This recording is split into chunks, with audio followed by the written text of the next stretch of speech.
നമ്മൾ സാധാരണ mutual ഫണ്ട്സിലേക്ക് SIP വഴി ഇൻവെസ്റ്റ് ചെയ്യുമ്പോൾ ചെറിയൊരു പ്രശ്നം ഉണ്ടാവും. അത് പൊതുവേ നമ്മുടെ യൂട്യൂബ് വീഡിയോയിലും ഇൻസ്റ്റാഗ്രാമിലൊക്കെ ആൾക്കാർ പറയുക മ്യൂച്വൽ ഫണ്ടിൽ ലോങ് ടേമിലേക്ക് ഇൻവെസ്റ്റ് ചെയ്താൽ 12% റിട്ടേൺസ് കിട്ടുന്നതാണ്. അപ്പോൾ അങ്ങനെ പറയുമ്പോൾ ജനറലി ആൾക്കാർ വിചാരിക്കുക FD പോലെ ഇതിലങ്ങോട്ട് കൊണ്ടേ പൈസ ഇട്ട് കഴിഞ്ഞാൽ എല്ലാ വർഷവും ഒരു 12% റിട്ടേൺ കിട്ടുന്നതാണ്. അപ്പോൾ ഈ ഒരു പ്രതീക്ഷയിലായിരിക്കും ആക്ച്വലി ഇൻവെസ്റ്റ് ചെയ്യുക. അതായത് ഇട്ട പൈസ എല്ലാ വർഷവും 12% കൂടി അങ്ങനെ നമ്മൾ ഈ പറഞ്ഞ പോലെ കുറേ പൈസ ഉണ്ടാക്കുന്നതാണ് ആൾക്കാർ പൊതുവെ വിചാരിക്കുക. പക്ഷേ റിയാലിറ്റിയിൽ എന്താ സംഭവിക്കുക? ഇതുപോലെയല്ല. നിങ്ങൾ ആക്ച്വൽ മാർക്കറ്റ് ഡേറ്റ നോക്കുകയാണെങ്കിൽ ഒരു സാധാരണ മ്യൂച്വൽ ഫണ്ടിൽ നിങ്ങൾ കൊണ്ട് പൈസ ഇടുകയാണ്. മ്യൂച്വൽ ഫണ്ട് എന്ന് പറയുമ്പോൾ ഇക്വിറ്റി മ്യൂച്വൽ ഫണ്ടാണ് ഉദ്ദേശിക്കുന്നത്, സ്റ്റോക്സിൽ ഇൻവെസ്റ്റ് ചെയ്യുന്ന മ്യൂച്വൽ ഫണ്ടാണ് ഞാൻ ഉദ്ദേശിക്കുന്നത്. നിങ്ങൾ കൊണ്ട് പൈസ ഇടുകയാണെങ്കിൽ ഫസ്റ്റ് ഇയർ ചിലപ്പോൾ 19% റിട്ടേൺസ് ആയിരിക്കും ഉണ്ടാകുക. അടുത്ത വർഷം ചിലപ്പോൾ 24% നെഗറ്റീവ് റിട്ടേൺസ് ആയിരിക്കും ഉണ്ടാകുക. നിങ്ങൾ ഇട്ട പൈസ മൊത്തം തന്നെ നിങ്ങൾ 2 വർഷത്തിൽ നഷ്ടപ്പെട്ടിട്ടുണ്ടാവും. അതിൻ്റെ അടുത്ത വർഷം വീണ്ടും നല്ല റിട്ടേൺസ് ഉണ്ടാക്കും. അങ്ങനെ വളരെ വോളറ്റൈൽ ആയിട്ടുള്ള റിട്ടേൺസ് ആയിരിക്കും ഉണ്ടാക്കുക. മൊത്തത്തിൽ നമ്മളൊരു 10 വർഷം കഴിഞ്ഞിട്ട് നോക്കുമ്പോൾ CAGR റിട്ടേൺ 12% തന്നെ ആയിരിക്കും ഉണ്ടാവുക. അതായത് ഇങ്ങനെ 12% ഓരോ വർഷം കിട്ടിയാലും ഇങ്ങനെ റാൻഡമായി റിട്ടേൺസ് കിട്ടിയാലും സെയിം പൈസയിലായിരിക്കും അവസാനം എത്തുന്ന രീതിയിലായിരിക്കും ഉണ്ടാവും. പക്ഷേ ആകെയുള്ള പ്രശ്നം ഈ 12% എന്ന് പറഞ്ഞ നമ്പർ നിങ്ങൾ ഒരു വർഷം പോലും കാണില്ല. ഇതിൻ്റെ ഏറ്റവും വലിയൊരു ഫോൾട്ട് എന്താണെന്ന് വെച്ച് കഴിഞ്ഞാൽ നമുക്കിങ്ങനെ പറയാൻ കൊള്ളാം അവസാനം ഇത്രയും കിട്ടും എന്ന് പറയാൻ കൊള്ളാം. പക്ഷേ ഒരൊറ്റ വർഷം കൊണ്ട് -24% ഒക്കെയാണ് നിങ്ങൾക്ക് കിട്ടുന്ന റിട്ടേൺസ്. അതായത് അത്രയും ശതമാനം ലോസിലായിപ്പോയാൽ നിങ്ങൾ 10 ലക്ഷം പൈസ ഇട്ടിട്ട് അതുപോലെ 7 ലക്ഷമൊക്കെ ആയിട്ടുണ്ടെങ്കിൽ നിങ്ങൾ പൈസ എന്ത് ചെയ്തിട്ടുണ്ടാവും? അപ്പോൾ തന്നെ എടുത്തിട്ടുണ്ടാവും. അറ്റ്ലീസ്റ്റ് മോസ്റ്റ് ആൾക്കാർ പൈസ എന്ത് ചെയ്യും? പെട്ടെന്ന് തന്നെ വിഡ്രോ ചെയ്യും. മാത്രമല്ല ഞാൻ ഒരിക്കലും ഇനി ഈ മ്യൂച്വൽ ഫണ്ടിൽ അല്ലെങ്കിൽ സ്റ്റോക്ക് മാർക്കറ്റിൽ പൈസ ഇടില്ല എന്ന് പറഞ്ഞിട്ട് കുറേ പേരെന്താണ് അവർ ഈ പരിപാടി ഈ ഭാഗത്തേക്ക് ഒരിക്കലും ജീവിതത്തിൽ വരില്ല. അപ്പോൾ ഇതിൻ്റെ ഏറ്റവും വലിയ ഫോൾട്ട് എന്താണെന്ന് വെച്ചാൽ ഈ വോളറ്റിലിറ്റിയാണ്. മുകളിലേക്ക് താഴേക്ക് ഭയങ്കര ഇങ്ങനെ പോയിക്കൊണ്ടിരിക്കുകയാണ്. എന്നാൽ ഞാൻ പറയുകയാണ് ഈ വോളറ്റിലിറ്റി ഒന്നും ഇത്രത്തോളം ഇല്ലാത്ത രീതിയിൽ, മുകളിലേക്ക് ആയിക്കോട്ടെ താഴേക്ക് ആയിക്കോട്ടെ, ഇത്രത്തോളം ഇല്ലാത്ത രീതിയിൽ, എന്നാൽ ഈ റിട്ടേൺസ് അവസാനം ഈ 12% തന്നെ ഓൾമോസ്റ്റ് കിട്ടുന്ന രീതിയിൽ ഒരു മ്യൂച്വൽ ഫണ്ട് ഉണ്ടെന്ന് പറഞ്ഞാലോ അത് റിയാലിറ്റിയാണ്. അങ്ങനത്തെ മ്യൂച്വൽ ഫണ്ട്സിനെയാണ് നമ്മൾ ഹൈബ്രിഡ് മ്യൂച്വൽ ഫണ്ട്സ് എന്ന് വിളിക്കുക. പൊതുവേ നമ്മൾ ഇൻവെസ്റ്റ് ചെയ്യുന്ന സ്മോൾ ക്യാപ്പ് ആയിക്കോട്ടെ, മിഡ് ക്യാപ്പ് ആയിക്കോട്ടെ, ലാർജ് ക്യാപ്പ് ആയിക്കോട്ടെ, ഫ്ലെക്സി ക്യാപ്പ് ആയിക്കോട്ടെ, മൾട്ടി ക്യാപ്പ് ആയിക്കോട്ടെ, ഈ ഫണ്ട്സ് ഒക്കെ ഇക്വിറ്റി മ്യൂച്വൽ ഫണ്ട്സിൻ്റെ അടിയിലാണ് വരുന്നത്. അതായത് സ്റ്റോക്സിനാണ് അത് പ്രൈമറിലി ഇൻവെസ്റ്റ് ചെയ്യുന്നത്. ഹൈബ്രിഡ് മ്യൂച്വൽ ഫണ്ട്സ് എന്ന് പറഞ്ഞാൽ അത് സ്റ്റോക്സിൽ ഇൻവെസ്റ്റ് ചെയ്യുന്നുണ്ട്, അതായത് ഇക്വിറ്റി പോർഷനും അതിനുണ്ട്, കൂടാതെ അത് ബോൺസിലും ഇൻവെസ്റ്റ് ചെയ്യുന്നുണ്ട്. അതിന് നമ്മൾ ഡെറ്റ് പോർഷൻ എന്നാണ് വിളിക്കുക. വ്യത്യാസം എന്ന് വെച്ചാൽ ഈ ഇക്വിറ്റി പോർഷൻ ആക്ച്വലി വളരെ വോളറ്റൈൽ ആയിരിക്കും, പക്ഷേ ഫുൾ പൈസ അതിലല്ല ഉള്ളത്, ബാക്കിയുള്ള ബോൺസിലല്ലേ. ബോൺസ് എന്ന് പറഞ്ഞാൽ FD പോലെ ഫിക്സ്ഡ് ആയുള്ള റിട്ടേൺസ് ആണ് തരിക. അപ്പോൾ അതിന് ഭയങ്കര വോളറ്റിലിറ്റി ഉണ്ടാവില്ല. അപ്പോൾ കുറച്ച് പൈസ സ്റ്റോക്സിൽ ഗ്രോത്തിന് വേണ്ടിയിട്ടും ലോങ് ടേം ഗ്രോത്തിന് വേണ്ടിയിട്ടും കുറച്ച് പൈസ സ്റ്റെബിലിറ്റിക്ക് വേണ്ടിയിട്ടും ഇൻവെസ്റ്റ് ചെയ്ത് ഒരു പോർട്ട്ഫോളിയോ ഉണ്ടാക്കുന്ന ഫണ്ടാണ്, അങ്ങനത്തെ മ്യൂച്വൽ ഫണ്ട്സാണ് ഈ ഹൈബ്രിഡ് മ്യൂച്വൽ ഫണ്ട്സ്. അപ്പോൾ ഇങ്ങനെ വരുന്ന സമയത്ത് നിങ്ങൾ ഓവറോൾ നോക്കുകയാണെങ്കിൽ സാമാന്യം നല്ല റിട്ടേൺസ് കിട്ടുകയും ചെയ്യും. എന്നാൽ ഈ കാണുന്ന രീതിയിലുള്ള ഭയങ്കര പേടിച്ച് പൈസ എടുപ്പിക്കുന്ന ഒരു ആവശ്യം വരാത്ത രീതിയിലുള്ള ഫണ്ടുകളാണ് പൊതുവേ ഹൈബ്രിഡ് മ്യൂച്വൽ ഫണ്ട്സ്. അപ്പോൾ ഈ ഹൈബ്രിഡ് മ്യൂച്വൽ ഫണ്ട്സ് എന്താണെന്നുള്ള കാര്യം നമുക്ക് ഡീറ്റെയിൽ ആയിട്ട് മനസ്സിലാക്കാം. ഫസ്റ്റ് മനസ്സിലാക്കേണ്ടത് ഒരൊറ്റ ടൈപ്പ് ഹൈബ്രിഡ് മ്യൂച്വൽ ഫണ്ട് അല്ല ഇന്ത്യയിലുള്ളത്. പല കാറ്റഗറീസ് വിത്തിൻ ദാറ്റും ഉണ്ട്. അതിൽ ഇത്രയും കാറ്റഗറീസാണ് ഒഫീഷ്യലി ഉള്ളത്. ഓരോന്നായിട്ട് നമുക്ക് മനസ്സിലാക്കാൻ നോക്കാം. അഗ്രസീവ് ഹൈബ്രിഡ് ഫണ്ടാണ്, ഈ പേരിൽ തന്നെ ഉണ്ട്, കുറച്ച് അഗ്രസീവ് ആയിരിക്കും. അതായത് അതിൻ്റെ ഇക്വിറ്റി പെർസെൻറ്റേജ് എന്ന് പറഞ്ഞാൽ ഓൾമോസ്റ്റ് 65 to 80% ആയിരിക്കും ഉണ്ടാവും. അപ്പോൾ 65-നും 80% ഇടയിൽ ആയിരിക്കും എപ്പോഴും അത് സ്റ്റോക്സിൽ ഇൻവെസ്റ്റഡ് ആയിട്ടുണ്ടാവുക. ഇനി ഇതിൽ 65 വേണോ 80 വേണോ 70 വേണോ എന്നുള്ള കാര്യം ആ ഫണ്ട് മാനേജർ ആയിരിക്കും തീരുമാനിക്കുക, ഓരോരോ മാർക്കറ്റ് കണ്ടീഷൻ കാര്യങ്ങൾ നോക്കിയിട്ട്. ബാക്കിയുള്ള പൈസ വളരെ സേഫ് ആയിട്ടുള്ള ഡെറ്റിൽ അല്ലെങ്കിൽ ബോൺസിലൊക്കെ ആയിരിക്കും ഉണ്ടാവും. എന്നാൽ നമ്മൾ ബാലൻസ് ഹൈബ്രിഡ് എന്ന് പറഞ്ഞ കാറ്റഗറിയിൽ വരികയാണെങ്കിൽ 40 to 60% മാത്രമേ ഇക്വിറ്റിയിൽ പറ്റുള്ളൂ, ബാക്കിയുള്ള പൈസ വളരെ സ്റ്റേബിൾ ആയിട്ടുള്ള ബോൺസിലായിരിക്കും ഇൻവെസ്റ്റഡ് ആയിരിക്കേണ്ടത്. കൺസർവേറ്റീവ് ഹൈബ്രിഡിൽ കുറച്ചും കൂടി കുറവ് പൈസ ഇക്വിറ്റിയിൽ പറ്റുള്ളൂ. അപ്പോൾ വളരെ കൺസർവേറ്റീവ് ആയിട്ട് തീരെ വോളറ്റിലിറ്റി ഒന്നും ഇഷ്ടമില്ലാത്ത ഒരാളാണെങ്കിൽ നിങ്ങൾക്ക് കൺസർവേറ്റീവ് ഹൈബ്രിഡ് ഫണ്ട്സിൽ ഇൻവെസ്റ്റ് ചെയ്ത് കഴിഞ്ഞാൽ നിങ്ങൾക്ക് വളരെ കുറച്ച് ഇക്വിറ്റി ഉണ്ടാവുള്ളൂ, കുറച്ച് വോളറ്റിലിറ്റി ഉണ്ടാവുള്ളൂ, കൂടുതൽ നിങ്ങൾക്ക് സേഫ് ആയിട്ടുള്ള അസറ്റ്സിലായിരിക്കും ഉണ്ടാവുക. എന്നാൽ നമ്മൾ റിട്ടേൺസ് മൊത്തത്തിൽ ഞാൻ കാണിച്ചു തരാം, നോക്കുകയാണെങ്കിൽ നമ്മുടെ സാധാരണ FDനെക്കാളും കുറച്ചുകൂടി കൂടുതൽ റിട്ടേൺസ് ആയിരിക്കും ഉണ്ടാവുക. മറ്റൊരു കാറ്റഗറി വരുന്നത് ഡൈനാമിക് അസറ്റ് അലിഗേഷൻ അഥവാ ബാലൻസ്ഡ് അഡ്വാൻറ്റേജ്. രണ്ടും സെയിം തന്നെയാണ്. ഇങ്ങനത്തെ ഫണ്ട്സിൽ നമ്മൾ നോക്കുകയാണെങ്കിൽ ഇക്വിറ്റിയും ഡെറ്റും ഇത്രേ പാടുള്ളൂ എന്നൊന്നുമില്ല. ആ ഒരു ഫണ്ട് മാനേജർ മാർക്കറ്റിൻ്റെ കണ്ടീഷൻ അനുസരിച്ച് അവർക്ക് വേണം എന്ത് ചെയ്യാം, 70% ഇക്വിറ്റിയും 30% ഡെറ്റും. നാളെ മാർക്കറ്റ് ഭയങ്കരമായിട്ട് ഫോളോ ചെയ്ത് കഴിഞ്ഞാൽ, അതായത് മാർക്കറ്റിൽ ഭയങ്കര മോശമായുള്ള അറ്റ്മോസ്ഫിയർ ആണെങ്കിൽ അവർക്ക് വേണം ഇക്വിറ്റി കുറച്ചിട്ട് വേണം 20%, ഈ ഡെറ്റ് കൂട്ടി വെറുതെ വേണമെങ്കിൽ 80% ഒക്കെ ആക്കാൻ പറ്റും. അപ്പോൾ ആ ഒരു ഫണ്ട് മാനേജറിൻ്റെ ഡിസിഷനാണ് എത്ര ഇക്വിറ്റിയും എത്ര ഡെറ്റും വെക്കേണ്ട കാര്യം. ഇതാണ് ഡൈനാമിക് അസറ്റ് അലൊക്കേഷൻ അഥവാ ബാലൻസ് അഡ്വാൻറ്റേജ്. വളരെ പോപ്പുലർ ആയിട്ടുള്ള ഒരു കാറ്റഗറിയാണ്. മറ്റൊരു ഹൈബ്രിഡ് ഫണ്ടാണ് മൾട്ടി അസറ്റ് അലൊക്കേഷൻ. പേരിൽ തന്നെ ഉണ്ട്, മൾട്ടിപ്പിൾ അസറ്റ്സിൽ ഇൻവെസ്റ്റ് ചെയ്യാം. അപ്പോൾ ഇക്വിറ്റി മാത്രമല്ല ഡെറ്റിൽ ഇൻവെസ്റ്റ് ചെയ്യാം, അതുപോലെ ഗോൾഡിൽ, സിൽവറും വേറെ പല കോമോഡിറ്റീസിലും ഇങ്ങനത്തെ ഫണ്ടിന് ഇൻവെസ്റ്റ് ചെയ്യാൻ പറ്റും. അപ്പോൾ എല്ലാം കൂടെ ഒരൊറ്റ സ്ഥലത്ത് കിട്ടണമെങ്കിൽ നിങ്ങൾക്ക് വേണ്ട ഒരു ഫണ്ടാണ്, അല്ലെങ്കിൽ നിങ്ങൾ കൺസിഡർ ചെയ്യേണ്ട ഫണ്ടാണ് മൾട്ടി അസറ്റ് അലൊക്കേഷൻ, ഒരു ഹൈബ്രിഡ് ഫണ്ടാണ്. ആർബിട്രാജ് ഫണ്ടിനെ പറ്റി നമ്മൾ ഇതിൽ കുറേ സംസാരിക്കാൻ പോകുന്നില്ല, കാരണം ആർബിട്രാജ് ഫണ്ട് ഒരു true hybrid hybrid mutual fund അല്ല, അതിൽ FD പോലത്തെ റിട്ടേൺസ് ഒക്കെ നിങ്ങൾക്ക് കിട്ടുള്ളൂ. മിക്ക സമയത്ത് FDനേക്കാളും കുറവ് റിട്ടേൺസേ നിങ്ങൾക്ക് അവിടെ കിട്ടുള്ളൂ. അപ്പോൾ നമ്മൾ അതിനെപ്പറ്റി കൂടുതൽ സംസാരിക്കുന്നില്ല, അതിനെപ്പറ്റി കൂടുതൽ മറ്റൊരു വീഡിയോയിൽ സംസാരിക്കാം. ഇക്വിറ്റി സേവിങ്സ് ഫണ്ട് എന്ന് പറഞ്ഞാൽ മിനിമം 65% ഇക്വിറ്റിയിലായിരിക്കണം, ബാക്കി 10% ഡെറ്റിലായിരിക്കണം. ഇത് ആക്ച്വലി പണ്ടൊക്കെ ആൾക്കാർ ഉപയോഗിക്കുന്ന ഒരു കാറ്റഗറി ഓഫ് ഫണ്ടാണ്. ഇപ്പോൾ ഈ ഒരു കാറ്റഗറീസ് ഓഫ് ഫണ്ടാണ് കൂടുതൽ ആൾക്കാർ ഉപയോഗിക്കുക. ഇതൊന്നും ഇല്ലാത്ത സമയത്ത്, പ്രോപ്പർലി ഡിഫൈൻഡ് അല്ലാത്ത സമയത്ത് ഉപയോഗിച്ചുകൊണ്ടിരുന്ന ഒരു ഫണ്ടാണ്. അപ്പോൾ ഇതിനെ പറ്റി നമ്മൾ കൂടുതൽ ഈ ഒരു വീഡിയോയിൽ സംസാരിക്കാൻ പോകുന്നത്. അടുത്ത നിങ്ങൾക്ക് അറിയാൻ ആഗ്രഹം, ഇങ്ങനത്തെ ഫണ്ട്സിലൊക്കെ ഇൻവെസ്റ്റ് ചെയ്താൽ എത്ര റിട്ടേൺസ് നമുക്ക് ഏതാണ്ട് എക്സ്പെക്ട് ചെയ്യാനാണ്. അപ്പോൾ ഒബ്വിയസ്ലി നമുക്ക് കൃത്യമായിട്ടുള്ള നമ്പർ ഇനി അങ്ങോട്ട് ഇത്ര കിട്ടുമെന്ന് പറയാൻ പറ്റില്ല. പക്ഷേ നമ്മൾ ഹിസ്റ്റോറിക്കലി നോക്കുകയാണെങ്കിൽ ഒരു ആവറേജ് റിട്ടേൺസ് ഓരോ കാറ്റഗറിയിൽ നമ്മൾ നോക്കുകയാണെങ്കിൽ ഏതാണ്ട് ഈ രീതിയിലാണുള്ളത്. ഒബ്വിയസ്ലി ഇക്വിറ്റി കൂടുതലുള്ള സമയത്ത് റിട്ടേൺസും കൂടുതലായിട്ട് നമുക്ക് കാണാൻ പറ്റും. ഇക്വിറ്റി കുറയുന്ന സമയത്ത് റിട്ടേൺസും പൊതുവെ കുറച്ച് കുറവായിരിക്കും ഉണ്ടാവും. റിട്ടേൺസ് കുറയുമ്പോൾ ഒബ്വിയസ്ലി റിസ്ക്കും കുറയും, വോളറ്റിലിറ്റിയും കുറയും, എല്ലാം കുറയും. പക്ഷെ അപ്പോഴും നമ്മൾ നോക്കുകയാണെങ്കിൽ ഈ കൺസർവേറ്റീവ് ഹൈബ്രിഡ് ഫണ്ട്സിന് വരെ പൊതുവേ നമ്മൾ ലോങ് ടേമിൽ FDനേക്കാളും കുറച്ചുകൂടി റിട്ടേൺസ് ഉണ്ടാക്കിയിട്ടുണ്ടാവും. വോളറ്റിലിറ്റി ഭയങ്കര കുറവായിരിക്കും. ഈ പറഞ്ഞ ഈ വോളറ്റിലിറ്റി കുറവാണ്, റിസ്ക് കുറവാണെന്നൊക്കെ ഞാൻ വെറുതെ ഇങ്ങനെ ഇരുന്ന് പറയുന്നുള്ളൂ. ഇതൊക്കെ ആക്ച്വലി എങ്ങനെയായിരിക്കും ഉണ്ടാകുന്നുള്ള കാര്യം ഞാനൊരു ടൂൾ വെച്ച് കാണിച്ചു തരാം. ഹലോ എവരിവൺ, അപ്പോൾ നിങ്ങൾക്ക് മ്യൂച്വൽ ഫണ്ടിൽ ഇൻവെസ്റ്റ് ചെയ്യാൻ ആഗ്രഹമുണ്ട്, എന്നാൽ എങ്ങനെയാണ് മ്യൂച്വൽ ഫണ്ട് പിക്ക് ചെയ്യേണ്ടത്, ഏത് ഫണ്ട്സാണ് നിങ്ങൾക്ക് ഏറ്റവും നന്നാവുക എന്നുള്ള കാര്യം നിങ്ങൾക്ക് കൃത്യമായിട്ട് അറിയില്ലെങ്കിൽ ഈ കാര്യം വളരെ സിമ്പിളായിട്ട് മനസ്സിലാക്കാൻ വേണ്ടിയിട്ട് നമ്മളൊരു കോഴ്സ് ലോഞ്ച് ചെയ്തിട്ടുണ്ട്. കോഴ്സിൻ്റെ പേര് മ്യൂച്വൽ ഫണ്ട് മെയ്ഡ് ഈസി എന്നാണ്. ഈ ഒരു കോഴ്സിൽ ഏറ്റവും ബിഗിനർ ലെവലിൽ നിന്ന് സ്റ്റാർട്ട് ചെയ്ത് എന്താണ് മ്യൂച്വൽ ഫണ്ട് എന്നും എങ്ങനെയാണ് നല്ലൊരു മ്യൂച്വൽ ഫണ്ട് പിക്ക് ചെയ്യേണ്ടതെന്നും മാത്രമല്ല ഈ മ്യൂച്വൽ ഫണ്ട്സ് ലോങ് ടേമിൽ നിങ്ങൾക്ക് വെൽത്ത് ഉണ്ടാക്കാൻ വേണ്ടി എങ്ങനെ യൂസ് ചെയ്യണം എന്നുള്ള കാര്യം വളരെ ഡീറ്റെയിൽ ആയിട്ട് നമ്മൾ കവർ ചെയ്യുന്നുണ്ട്. ഈ ഒരു കോഴ്സിലൂടെ മ്യൂച്വൽ ഫണ്ട്സ് ശരിക്കും മനസ്സിലാക്കുകയും അതുവഴി അതിന്റെ മാക്സിമം ബെനിഫിറ്റ് നിങ്ങൾക്ക് ലൈഫിൽ കിട്ടണമെങ്കിൽ തീർച്ചയായും നമ്മുടെ കോഴ്സിൽ ജോയിൻ ചെയ്യുക. ലിങ്ക് ഡിസ്ക്രിപ്ഷനിൽ കൊടുത്തിട്ടുണ്ട്. അപ്പോൾ ഇത് മനസ്സിലാക്കാൻ വേണ്ടിയിട്ട് ഞാൻ ഇവിടെ ഒരു എക്സാമ്പിളിന് വേണ്ടിയിട്ട് ഫണ്ട് എടുത്തിട്ടുണ്ട്. അതിന്റെ പേര് ഇഡൽവൈസ് ബാലൻസ്ഡ് അഡ്വാൻറ്റേജ് ഫണ്ടാണ്. അപ്പോൾ ഞാൻ നേരത്തെ പറഞ്ഞ പോലെ ബാലൻസ്ഡ് അഡ്വാൻറ്റേജ് കാറ്റഗറിയിലാണ് ഈ ഒരു ഫണ്ട് വരുന്നത്. ഇത് ഫണ്ട് റെക്കമെൻഡേഷൻ ഒന്നും അല്ല, ജസ്റ്റ് മനസ്സിലാക്കാൻ വേണ്ടി ഒരു എക്സാമ്പിൾ എടുത്തുന്നുള്ളൂ. അപ്പോൾ ഈ ഫണ്ടിനെ നമ്മൾ സിൻസ് ഇൻസെപ്ഷൻ മുതൽ, അത് ഓൾമോസ്റ്റ് 2013 മുതൽ 12 വർഷം വരെയുള്ള റിട്ടേൺസ് നമ്മൾ നോക്കുകയാണെങ്കിൽ ഓൾമോസ്റ്റ് 11.88% റിട്ടേൺസ് ആണ് CAGR ഉണ്ടാക്കിയിരിക്കുന്നത്. ഇതേ സമയം നിഫ്റ്റി 50, അതായത് ഫുള്ള് സ്റ്റോക്സിൽ മാത്രം ഇൻവെസ്റ്റ് ചെയ്യുന്ന നിഫ്റ്റി 50 ഉണ്ടാക്കിയ റിട്ടേൺസ് ആക്ച്വലി അത്ര തന്നെ ഉള്ളൂ. ഇൻഫാക്ട് ഈ ഒരു fund balance advantage fund full സ്റ്റോക്സിൽ പോലും ഇൻവെസ്റ്റ് ചെയ്യാതെ നിഫ്റ്റി 50നെ ആക്ച്വലി ബീറ്റ് ചെയ്തിരിക്കുകയാണുള്ളത്. ഇത് കഴിഞ്ഞ 12 വർഷം മാത്രമല്ല, നമ്മൾ ഏത് റോളിംഗ് പീരീഡിൽ നോക്കുകയാണെങ്കിൽ, റോളിംഗ് പീരീഡ് എന്ന് പറഞ്ഞാൽ ഫോർ എക്സാമ്പിൾ ഞാനിവിടെ 10 ഇയർ എന്ന് കൊടുത്തു കഴിഞ്ഞാൽ ഈ ഫണ്ട് സ്റ്റാർട്ട് ചെയ്യുന്ന പോലെ എല്ലാ 10 ഇയറിലെയും റിട്ടേൺസ് ആണ് നിങ്ങൾ കാണുന്നത്. ഫോർ എക്സാമ്പിൾ ഈ ഫണ്ട് സ്റ്റാർട്ട് ചെയ്ത് 2013 മുതൽ 2023 വരെയുള്ള ആ ഒരു പീരീഡിൽ ഇത് ഓൾമോസ്റ്റ് നിഫ്റ്റിയിൽ അത്ര തന്നെ റിട്ടേൺസ് ആണ് ഉണ്ടാക്കിയിരിക്കുന്നത്.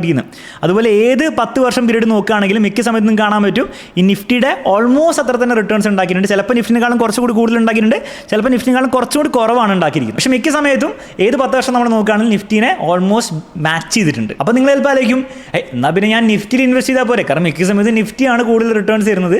അപ്പോൾ നിഫ്റ്റിയോ അല്ലെങ്കിൽ ഏതെങ്കിലും ലാർജ് ക്യാപ് മ്യൂച്വൽ ഫണ്ടോ അല്ലെങ്കിൽ flexi cap mutual fund invest ചെയ്താൽ എനിക്ക് കൂടുതൽ റിട്ടേൺസ് കിട്ടില്ല. പക്ഷേ ഇവിടെ പ്രശ്നം വീണ്ടും വരുന്നത് റിട്ടേൺസ് അല്ലല്ലോ ഇതിൽ പ്രശ്നം. റിട്ടേൺസ് എന്തായാലും ലോങ് ടേമിൽ നിങ്ങൾക്ക് നല്ല സ്റ്റോക്ക് മാർക്കറ്റും ഇന്ത്യൻ എക്കണോമിയും പെർഫോം ചെയ്താൽ കിട്ടും നമുക്കറിയാം. ഇവിടെ കൂടുതൽ പ്രശ്നം വരുന്നത് മാർക്കറ്റ് ഫോൾ ചെയ്യുമ്പോൾ അല്ലെങ്കിൽ ക്രാഷ് വരുന്ന സമയത്ത് നിങ്ങൾ മ്യൂച്വൽ ഫണ്ട് ക്രാഷ് ചെയ്യുന്നതാണ് കൂടുതൽ പ്രശ്നം. അപ്പോൾ അത് മനസ്സിലാക്കാൻ വേണ്ടിയിട്ട് ഞാൻ ഒരു ഡ്രോ ഡൗൺ സെലക്ട് ചെയ്യാം. അപ്പോൾ ഡ്രോ ഡൗൺ എന്ന് പറഞ്ഞാൽ വളരെ സിമ്പിൾ ആയിട്ട് ഇത്രയേ ഉള്ളൂ. ഈ ഒരു ഫണ്ട് അതിൻ്റെ പീക്കിൽ എത്തി വിചാരിക്കുക. ആ ഒരു പീക്കിൽ നിന്ന് എത്രത്തോളം ഫോൾ ചെയ്യുന്നുണ്ടെന്നുള്ള കാര്യമാണ് ഈ ഡ്രോ ഡൗൺ ചാർട്ട് കാണിക്കുന്നത്. ഫോർ എക്സാമ്പിൾ നിങ്ങൾ ഈ മ്യൂച്വൽ ഫണ്ടിൽ പൈസ ഇട്ടിട്ട് നിങ്ങളുടെ പൈസ 1 ലക്ഷം വരെ എത്തി വിചാരിക്കുക. ആ 1 ലക്ഷത്തിൽ നിങ്ങൾ നോക്കുമ്പോൾ പെട്ടെന്ന് 80,000 ആയി. അപ്പോൾ നിങ്ങൾ ഫേസ് ചെയ്ത ഡ്രോ ഡൗൺ 20% ആണ്.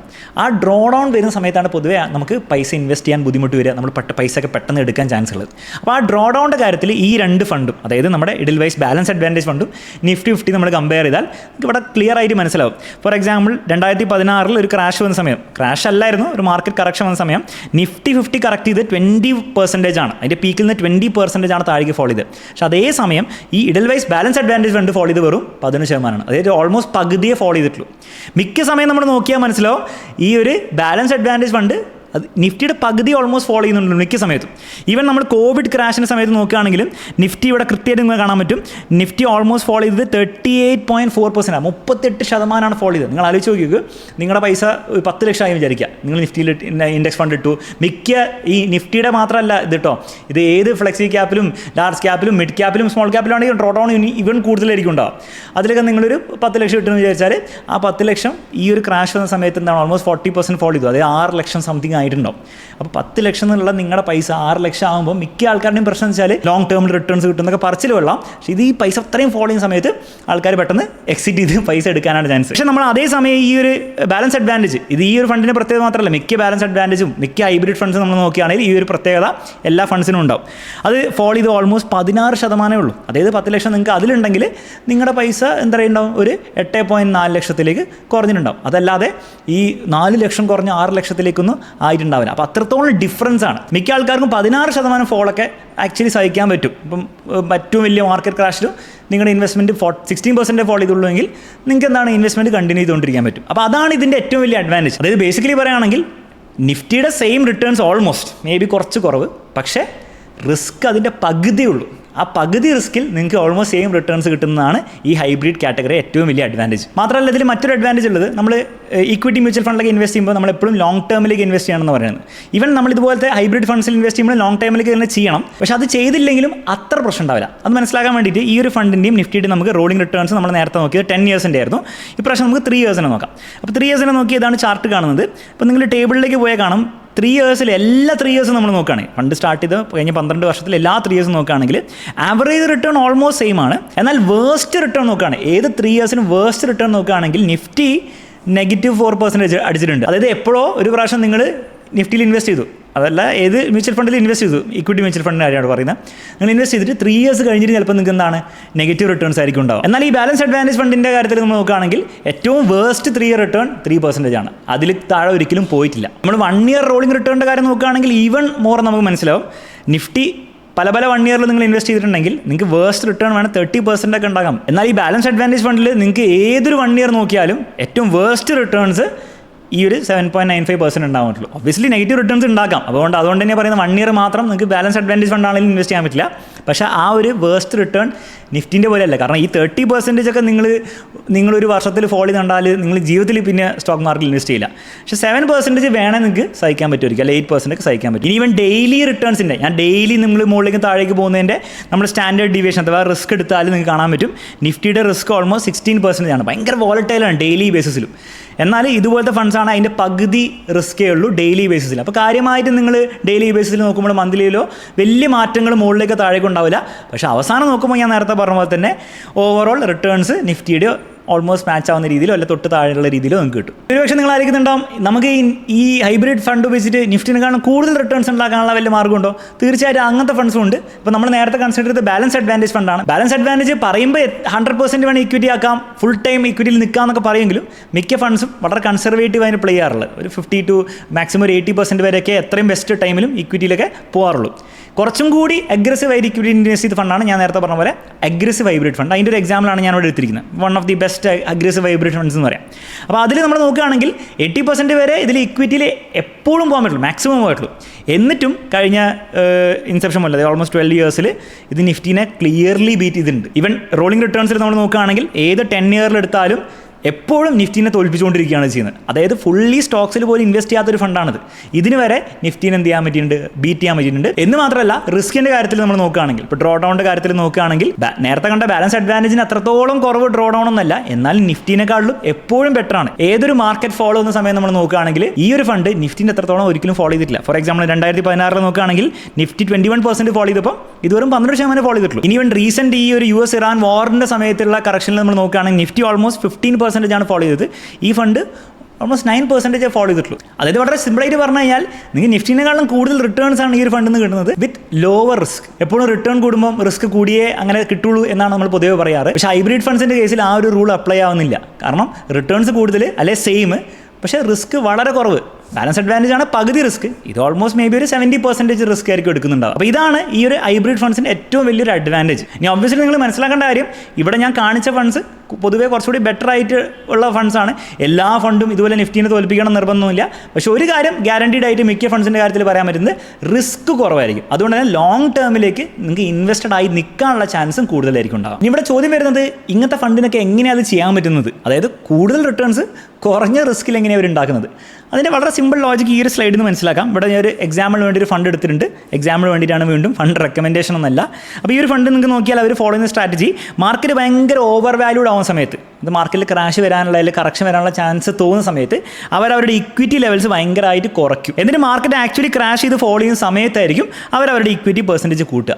അപ്പോൾ മാർക്കറ്റ് ഫോളോ ചെയ്യുന്ന സമയത്ത് അവർക്ക് കൂടുതൽ ഇക്വിറ്റി വാങ്ങാനും പറ്റുകയും ചെയ്യും. എന്നാൽ മാർക്കറ്റ് കറക്റ്റ് ചെയ്യാൻ പോകുന്നതിൻ്റെ ഒരു ചാൻസ് കാണുമ്പോൾ അവർക്ക് വിറ്റിട്ട് പ്രോഫിറ്റ് ബുക്ക് ചെയ്യാനും പറ്റും. അപ്പോൾ ബൈ ലോ സെൽ ഹൈ എന്നുള്ള സാധനം അവർക്ക് ചെയ്തുകൊണ്ടിരിക്കാൻ പറ്റും. അപ്പോൾ ഇതുകൊണ്ട് തന്നെയാണ് കൂടുതൽ റിട്ടേൺസ് അല്ലെങ്കിൽ ഓൾമോസ്റ്റ് നിഫ്റ്റിയുടെ സെയിം റിട്ടേൺസ് കുറഞ്ഞ റിസ്ക് കൊണ്ട് അവർക്ക് തരാൻ സാധിക്കുന്നത്. ഇനി ഈ ഒരു കാര്യം മ്യൂച്വൽ ഫണ്ടിലൂടെ നിങ്ങൾ ചെയ്യുന്ന ചെയ്യുന്നതിൻ്റെ ഏറ്റവും വലിയ ഗുണം എന്ന് വെച്ചാൽ ടാക്സേഷൻ ബെനിഫിറ്റ് ആണ്. കാരണം ഈ ഒരു പരിപാടി നമ്മൾ ചെയ്യാൻ നോക്കിയാൽ മാർക്കറ്റ് പൊങ്ങി കിടക്കുമ്പോൾ വിൽക്കുക, താഴെ വരുമ്പോൾ വാങ്ങുക, ഈ പരിപാടി നിങ്ങൾ ഓരോ പ്രാവശ്യം ചെയ്യുമ്പോൾ നമുക്ക് ടാക്സേഷൻ വന്നുകൊണ്ടിരിക്കും. മിക്ക സമയം നമുക്ക് ഷോർട്ട് ടേം ക്യാപിറ്റൽ ഗെയിൻസ് ആണ് വരിക, വിച്ച് ഇസ് 20%. ഓരോ പ്രാവശ്യം നിങ്ങൾ 20% ഇങ്ങനെ നഷ്ടപ്പെട്ടുകൊണ്ടിരിക്കുകയാണ് ചെയ്യുന്നത്.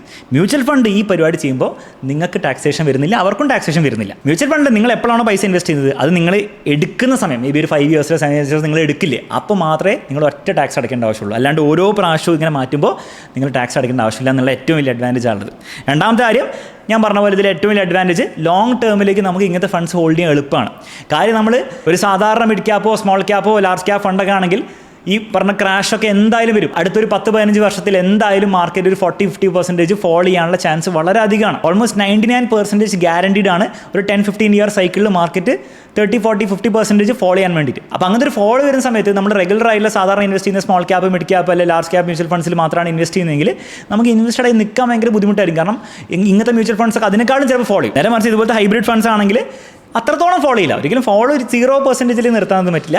പക്ഷേ മേ ബി നിഫ്റ്റി ഫോളോ ചെയ്യുന്നതിൻ്റെ ഒരു പകുതിയൊക്കെ ഇത് ഫോളോ ചെയ്യുന്നുണ്ടാവുള്ളൂ. അപ്പോൾ നിങ്ങൾക്ക് ലോങ് ടേമിലേക്ക് നിങ്ങളുടെ ഇൻവെസ്റ്റ്മെൻറ്റ്സ് കണ്ടിന്യൂ ചെയ്യാനും അങ്ങനെയുള്ള വെൽത്ത് ഉണ്ടാക്കുക.